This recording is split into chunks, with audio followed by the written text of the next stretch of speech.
Wednesday, January 14th. I'm your host, Daniel Hill. Today on the show, we're going to hear from the head of Instagram as he debunks the myth about whether or not creating a video inside a different app and posting it to Instagram has any negative effect on reach. We'll also discuss Apple's new Creator Studio, which is a collection of apps for creating content that they are now bundling together in a competition directly aimed at Adobe's Creative Cloud. It's cheaper, it's a good alternative that's worth considering if you've been paying Adobe for some time. We'll also hear from the YouTube team with what they've been working on, including an update that now allows parents to limit the amount of time that children spend scrolling shorts. If you've ever wanted to limit the time you spend on TikTok or Reels, you might be interested in this feature and adding it for yourself, even if you're not a child. All of that plus more on today's episode, but first, here's a quick word from our sponsors. Welcome back. Let's start with the Apple news. I typically don't cover Apple on this show, but I think it's good to consider alternatives to the software that we all need to use in order to create content. If you've been using Adobe Creative Cloud for some time, you've noticed that it's slowly gotten more expensive. It was a few years ago that Adobe switched from the one-time purchase model to the subscription model, something I am still personally angry about. Apple announced today Creator Studio, a new software suite that bundles the popular creative apps into an all-in-one subscription service.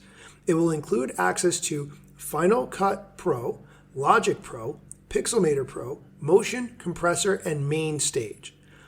Apple's Creator Studio will launch with a 1-month free trial and costs $12.99 per month or $129 per year. This is available for both Mac and iPad. Now, in comparison to Adobe, Apple's monthly fee is $12.99 for Apple Creator Studio. That compares to Adobe's $69.99 per month for Creative Cloud Pro. Even if you are only subscribed to one Adobe program, for instance, Photoshop or Premiere, you're still paying $22.99 per month for that one app. So to be able to get all of these Apple apps for $12.99 per month, by contrast, is way cheaper and shows Adobe they need to step up their game and either offer a lot more or reduce their pricing.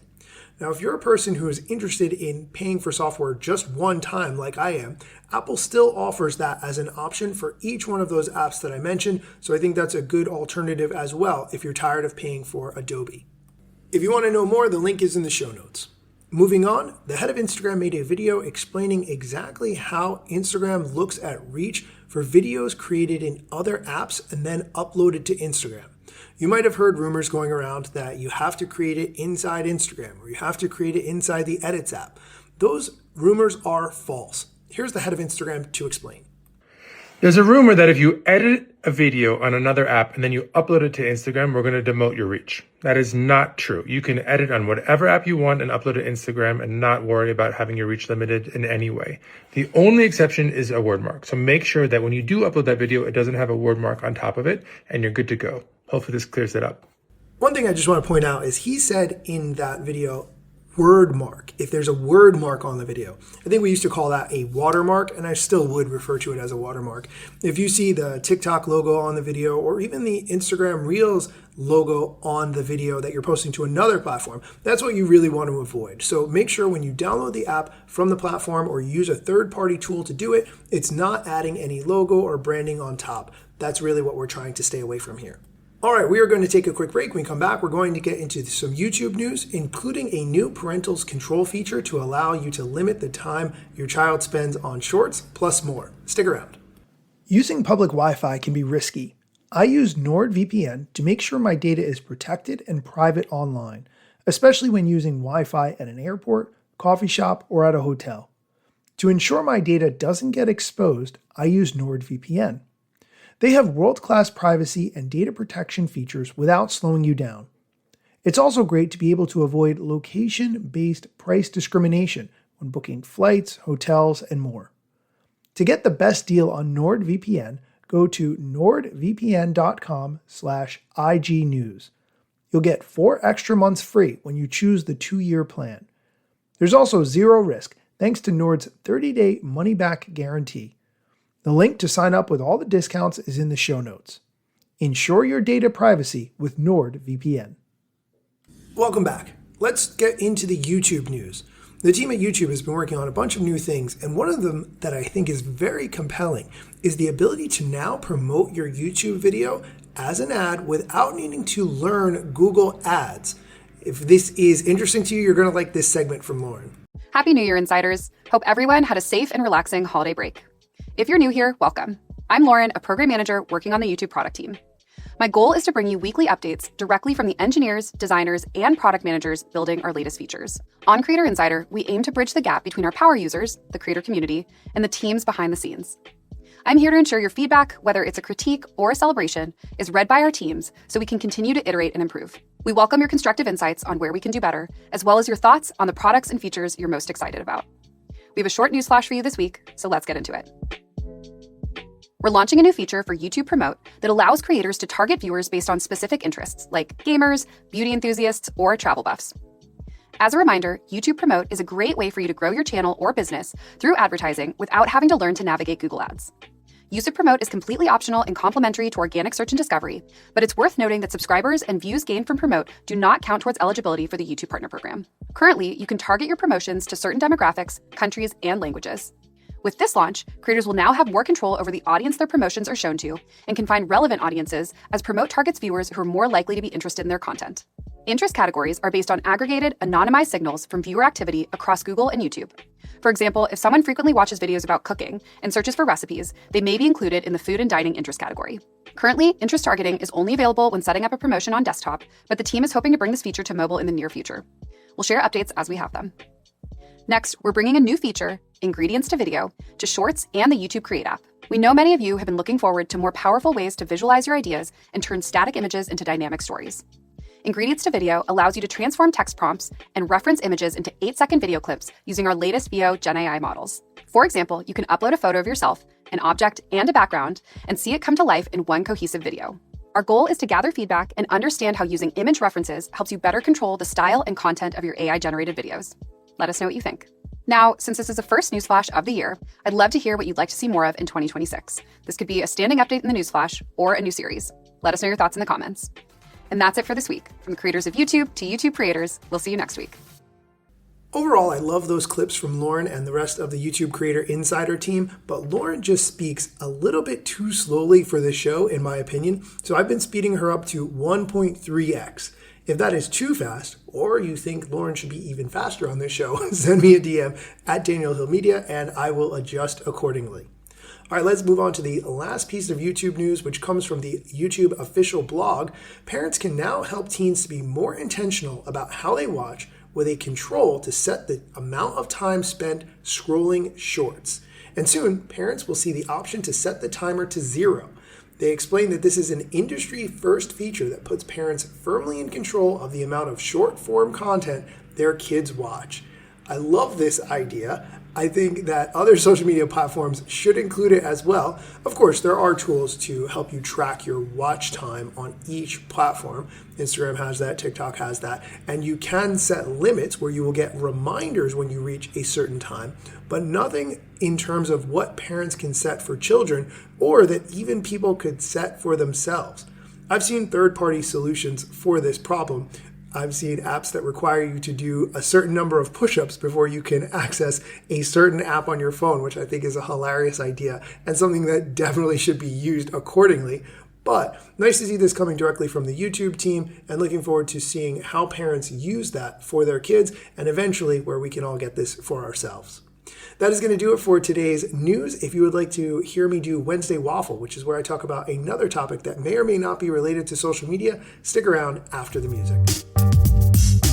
Instagram news got you covered, sometimes even TikTok. Relevant platforms in the metaverse ahead of the wave without a break or a pit stop. Still waiting for Zuckerberg to give me the big job. Pause. Use trademarks and logos with Insta's permission, of course. If you like the show and you gain some good info, maybe leave a review. It's a type of applause. Just drop me a message if you want to collab. If you got some good content or you want to run ads, at Daniel Hill Media is where I am. TikTok, Facebook and Instagram.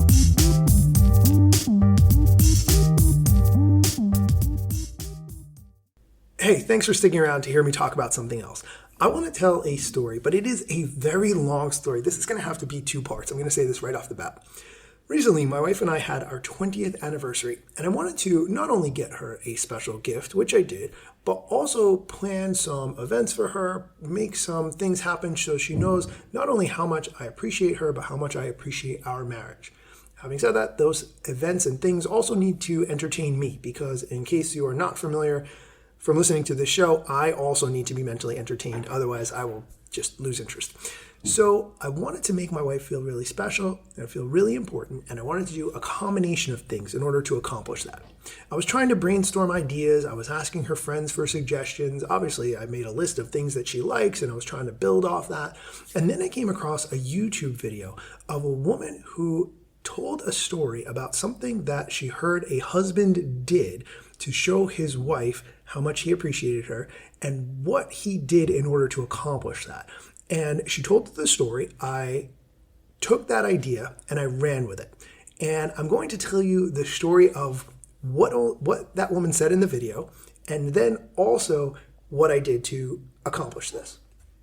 In the video, the woman started off by saying, if he wanted to, he would. Meaning that if your husband or boyfriend wanted to make the effort to do something special, he is quite capable of it. And I thought right off the bat, she's right, 100%. Then she proceeded to tell the story of a husband who set up a special anniversary dinner for his wife. They went out to the restaurant, and instead of having a conversation between the two of them, at the table next to them, there was a scandalous fight happening. And it turns out that the husband had hired actors to sit at the table next to them. And I thought, I can do this. I can make this happen. My wife had mentioned that she wanted to go see a Broadway play because one of the actors that she really likes was going to be in the Broadway play. And I thought, perfect. Broadway is a place where there are actors who you could hire, and you could probably arrange a reservation for them to sit right next to you, just like the woman mentioned the husband did in the video.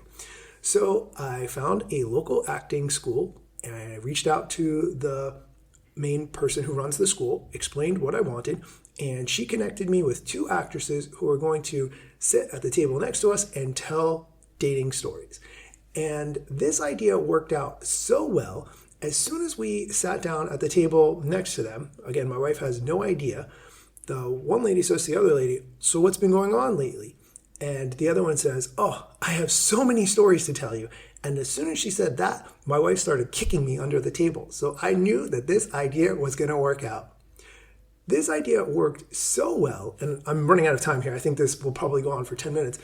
My wife and her friends have a podcast, and they ended up talking about my wife overhearing this conversation in about a 8 or 10 minute segment of their podcast, which made the gift even better for me, not for her, because my wife didn't know that it was all a setup.